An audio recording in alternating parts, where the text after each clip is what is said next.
-8 of the Illinois election code allows a registered voter in a political subdivision to file an objector's petition. There are four things that are required to be in that petition. It needs to fully state the nature of the objection. It needs to state the interest of the objector. It needs to have a prayer for relief. And it needs to state the name and the address of the objector. Here, the only one that is truly done is the name and address of the objector. There is no prayer for relief. There is no statement of the interest of the objector, and the only grounds for objection are, quote, nonconformity, with no statement as to what about the nominating papers does not conform with what provision of the election code. And I would note that in Mr. Kitover's email today, he talks about a records exam summary in this case and how one was not created.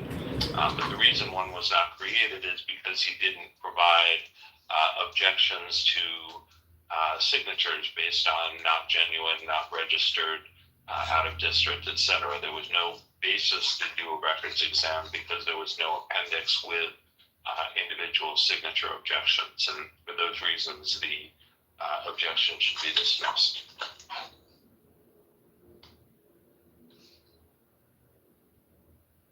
Mr. Kitover, response? Yes, Your Honor. I feel that my thank you for being here. My original objection, I feel, of non-compliance and an insufficient number of signatures is compliant with Illinois election code in my original objection. And to follow up, I've taken Mr. Noli's PDFs and I've converted them into Excel spreadsheets. And through a FOIA request, I requested that the Illinois SB send me the Illinois number 16 district voter roll. I cross-compared that voter roll, and I have doubts as to whether or not Mr. Noli has the correct number of signatures. So that's why I've requested the Illinois SB issue the full records exam summary. Okay. Well, to the first part, you did not actually object to his signatures in your objection. Your objection was one sentence, and it states, I object to candidate Paul Nolly's petitions in Illinois crosshatch 16 U.S. Congress election on the grounds of nonconformity. That is the sum total of your objection. Not one word was spoken about signatures. Second, an objection once filed cannot be amended. Your efforts to grab the signature sheets and convert them to a spreadsheet and then compare them to voter rolls, even assuming some accuracy in what you did, would be an attempt to supplement or amend your objection, which is clearly not allowed. Let me get to also, before we go too much farther into this, you also then filed your own motion to strike. And in that one, you speak to nonconformity of the candidates' nominating petition sheets not using the 2026 version of the petition sheets. While the objector could have argued that in the original objections, that again, much like what you just stated about converting the signature sheets and comparing them to the voter rolls, that's an attempt, as I see it, to amend your objection.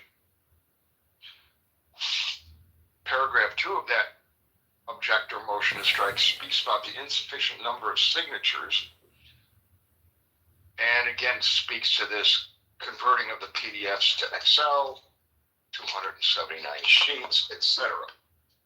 All of that, Mr. Kitover, is in the nature of an effort to amend or supplement your objection, in my opinion.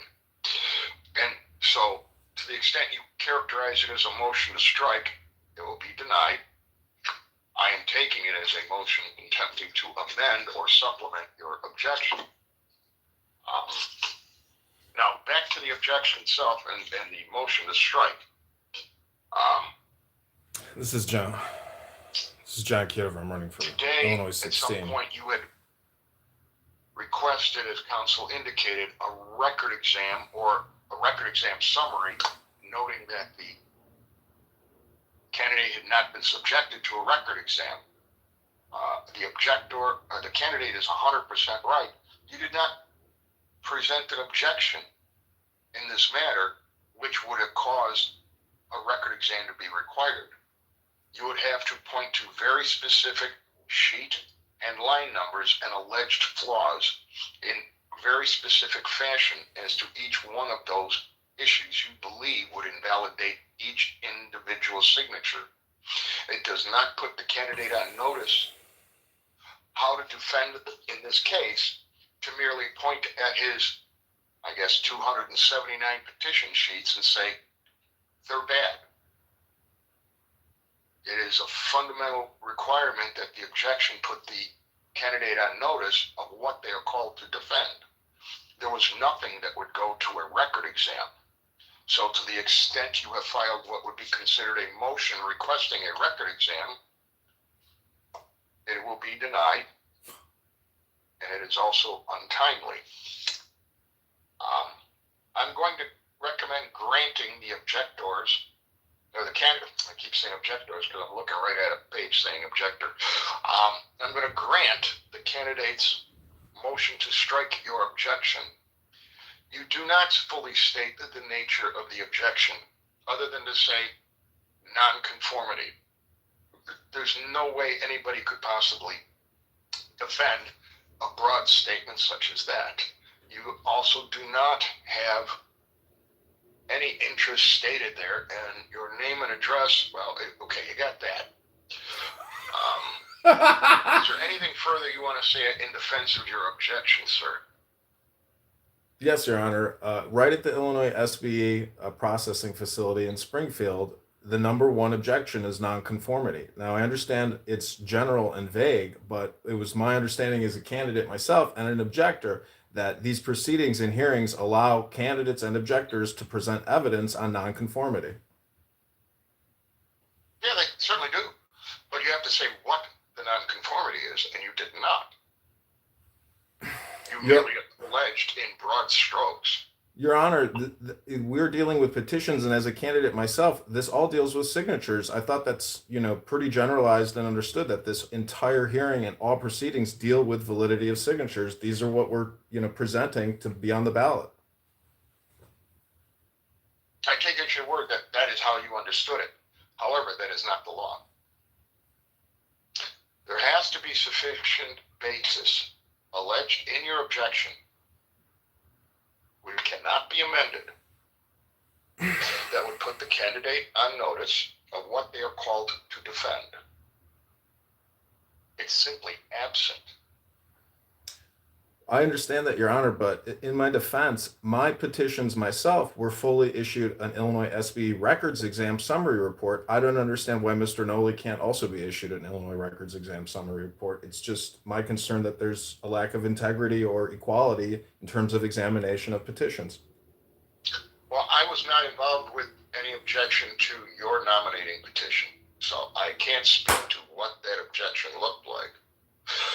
But having done this for well over 2 decades, a record exam is ordered when the objection cites to specific sheet and line numbers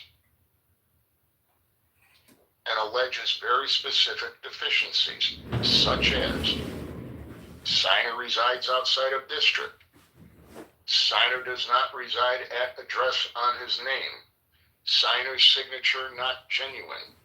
There's several others, but that's the concept. Your Honor, I've seen these objection sheets, and I could easily have filled out a blanket objection sheet for every petition sheet and submitted it. I mean, I'm just concerned that doing that is the exact same thing. I could very easily have submitted corresponding objections for every line item through a PDF blanket document. I just didn't do that. But I assume that my motion to object on, general noncompliance authorizes a full Illinois SB records examination. I was under the wrong impression, and I apologize, Judge.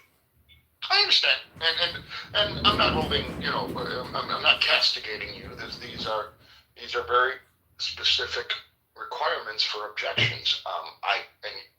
I can only say that your assumptions, as you stated them here today, were simply incorrect. It required far more than what you did. So I will be granting the candidate's motion to strike and recommend to the board that they dismiss your objection. Anything further on behalf of the candidate? No, thank you. Anything further, Mr. Kitover, on behalf of the objector? Oh, Your Honor, I mean, I can just say that simply copying and pasting objections on every single variable on a petition sheet is very easy to do. I didn't do that, but I'll be making, my thoughts with regards to that at public comment with regards to Illinois SBE. And I thank you, Your Honor, and I thank you as well. Thank you. All right, this will conclude events in 25 SOEBGP 527 with the recommendation that the candidate's motion to strike be granted and that the objection be struck and dismissed as insufficient in law and fact. Thank you. Thank you both. Mr. Kitover, I assume you'll be on the speaker for 526 when that one comes rolling up in a few minutes? Yes, Your Honor. All right, I'll be calling you back. Thank you. Bye-bye. Enduring death continues long. The reason?